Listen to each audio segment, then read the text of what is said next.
کہ محجوبون وہ اللہ رب العزت کے دیدار سے روک لیے جائیں گے، حجاب ہوگا۔ اب یہ آج کسی کافر کے دل میں یہ محبت ہے کہ وہ اللہ رب العزت سے ملاقات کرے؟ نہیں ہے۔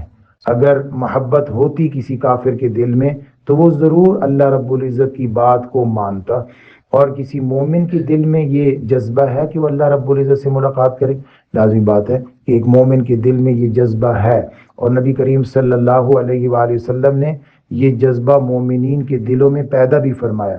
حضرت جریر بن عبداللہ بجلی رضی اللہ تعالیٰ عنہ فرماتے ہیں کہ ایک رات ہم بیٹھے ہوئے تھے اور خوب روشنی تھی چاند کی، 14ویں رات کی وجہ سے چاند ہماری آنکھوں کے سامنے تھا۔ نبی کریم صلی اللہ علیہ وسلم تشریف لائے اور آپ صلی اللہ علیہ وآلہ وسلم نے فرمایا کہ قیامت کے دن آپ اللہ رب العزت کو ایسی ہی دیکھ پاؤ گے بغیر کسی تکلیف کے جیسے آج آپ چاند کو دیکھ پا رہے ہو۔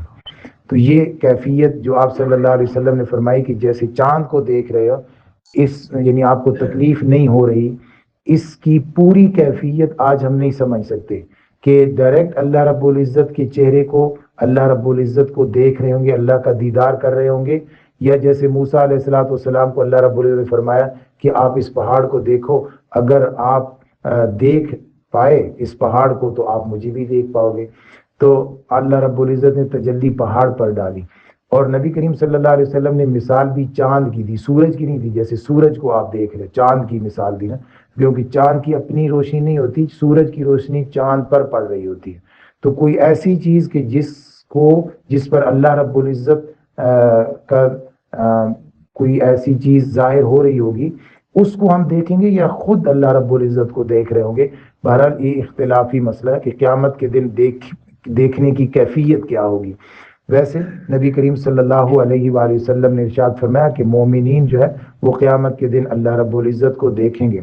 اور سورۃ القیامہ میں اللہ رب العزت فرماتے ہیں وجوہ یومئذ ناظرہ الی ربہا ناظرہ، کچھ چہرے اس دن خوش و خرم ہوں گے، یعنی چمکتے دمکتے ہوں گے، اور بہت واضح طور پر ان کی روشنی نظر آ رہی ہوگی۔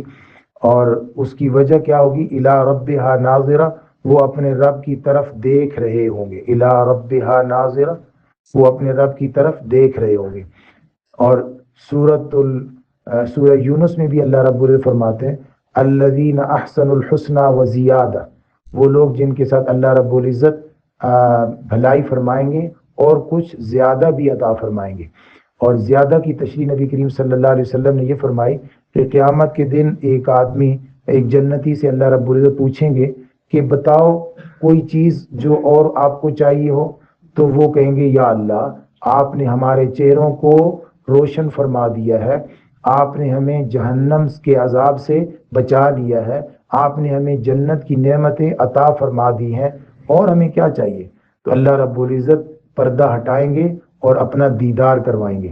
اور مومن جب اللہ کا دیدار کریں گے تو انہیں پچھلی تمام نعمتوں کا مزہ کم محسوس ہوگا اس دیدار کے مزے کے مقابلے میں، اور وہ ساری نعمتوں کے مزوں کو بھول جائیں گے، ایسا مزہ ہوگا۔ اور اس کے بعد آپ صلی اللہ علیہ وسلم نے یہ آیت تلاوت فرمائی للذین احسنوا الحسنى وزیادہ، تو زیادہ جو ہے ایکسٹرا، اضافی، بڑھا چڑھا کر، وہ ہے اللہ رب العزت کے دیدار کا مزہ۔ اور آپ صلی اللہ علیہ وآلہ وسلم نے مختلف احادیث میں ایسے لوگوں کا تذکرہ فرمایا جن کو اللہ رب العزت کا دیدار کروایا جائے گا۔ اس میں ایک وہ جو مومن ہو، سب سے پہلی سیڑھی جو ہے اس کی یہ ہے کہ ایمان ہو، پھر اسلام پر موت ہو، اور پھر نمازوں کی پابندی ہو، اور گناہ نہ کرتا ہو۔ یہ آپ صلی اللہ علیہ وآلہ وسلم نے ارشاد فرمایا، اور وہ اللہ رب العزت کے دیدار کے لیے دعا کرتا ہو۔ ایک خاص دعا ہے آپ صلی اللہ علیہ وسلم نے ارشاد فرمائی ہے، اور چاہت ہو اس کے دل میں اللہ رب العزت کی دیدار کی، تو ایسے لوگوں کے لیے اللہ رب العزت دیدار کروائیں گے۔ اور جن لوگوں کے لیے آپ صلی اللہ علیہ وسلم نے فرمایا کہ ان کو دیدار سے محروم رکھا جائے گا، مختلف احادیث سے میں نے وہ جو ہے وہ لکھا ہے۔ آپ صلی اللہ علیہ وآلہ وسلم نے فرمایا کہ کچھ لوگ ایسے ہیں کہ قیامت کے دن اللہ رب العزت انہیں پاک نہیں کریں گے اور انہیں اپنے دیدار سے محروم رکھیں گے۔ صحابی رضی اللہ تعالیٰ نے پوچھا یا رسول اللہ صلی اللہ علیہ وسلم وہ بدقسمت لوگ کون ہوں گے؟ تو آپ صلی اللہ علیہ وآلہ وسلم نے فرمایا والدین کا نافرمان اسے اللہ کے دیدار سے محروم رکھا جائے گا۔ اسی طریقے سے فرمایا ٹخنے سے نیچے شلوار رکھنے والا اس کو اللہ کے دیدار سے محروم رکھا جائے گا۔ کسی پر احسان کر کے پھر اس کو جتلانے والا اللہ کے دیدار سے محروم رکھا جائے گا۔ جھوٹی قسم کھانے والا اللہ کے دیدار سے محروم رکھا جائے گا۔ آپ نے فرمایا بوڑھا زانی اللہ کے دیدار سے محروم رکھا جائے گا۔ جھوٹا بادشاہ اللہ رب العزت کے دیدار سے محروم رکھا جائے گا۔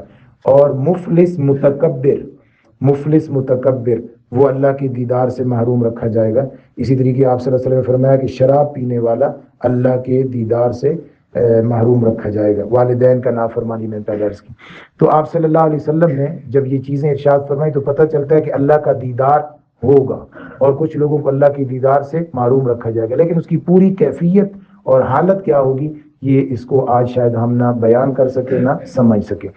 ثم انہم لصال الجحیم، پھر وہ سارے کے سارے جہنم میں پہنچا دیے جائیں گے۔ وصل یصل اس کا مطلب ہوتا ہے کسی چیز کے ساتھ مل جانا، لصال الجحیم۔